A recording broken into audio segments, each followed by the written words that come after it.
Bonjour, morning brief du 15 juillet 2019. Une semaine positive pour la bourse de Kazan en absence d'actualité concernant les émetteurs, hormis le succès de l'opération Maroc Télécom.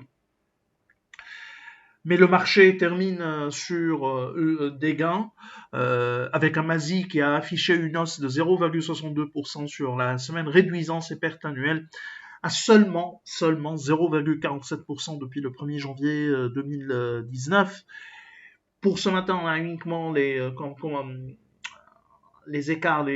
principaux écarts de la semaine, avec la plus forte hausse qui a été enregistrée par Managem, qui continue une légère ou une timide reprise, mais sur l'année, elle reste toujours sur une perte légère de 1,86% suite à la hausse de un peu plus de 7,4% durant cette semaine. BMCE, Bank of Africa, affiche une hausse de 5,56%. Résidence d'Al Saad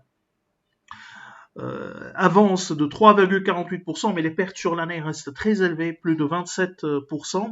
Ciment du Maroc, 3,23% de hausse sur la semaine. Africa Gaz gagne 2,82%, portant ses gains annuels à plus de 26%. Sonacid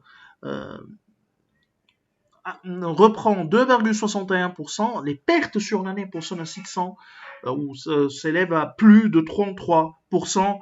Banque Centrale Populaire, BCP, qui avance également de 1,82%. Atlanta récupère 1,72%. BMCI affiche des gains de 1,69%. Et Total Maroc qui termine avec une hausse de 1,60%, portant ses gains annuels à plus de 37%.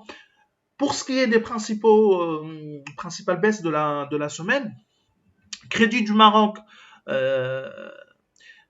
recule de 5,98%, portant ses pertes annuelles à moins 15,5%. Lésieur Cristal qui perd ou qui corrige de 2,68%, mais largement sur des gains depuis le début de l'année, 17,8%. Lafarge Sim perd 2,37% malgré des chiffres sur la demande de la consommation, sur la demande du ciment qui sont positifs. C'est des chiffres, on a une hausse durant ce premier semestre, ce qui est une nouvelle positive indépendamment de l'ampleur de la reprise, mais la consommation du ciment a terminé sur une note positive durant ce premier semestre.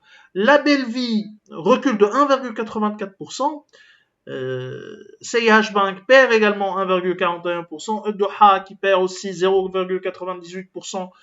Une perte de plus de 40% depuis le 1er janvier pour le développeur immobilier Doha. Wafa Assurance qui termine également sur une perte de 0,72%. Wafa Assurance sera engagé ou envisagerait également d'ouvrir une filiale en Égypte, bien sûr en collaboration avec Tijari Wafa Bank en Égypte. Ce sont les dernières nouvelles qui parlent de cette possibilité du côté de l'Égypte, des pays des pharaons. Marsa Maroc accuse un repli de 0,64%, mais reste toujours sur des gains depuis le début de l'année à 14,2%. Tijari Wafa Bank perd 0,28% et Société de Boissons du Maroc qui recule également de 0,08%. Alors on vous souhaite un bon début de semaine et on vous donne rendez-vous pour demain matin. Au revoir, à demain.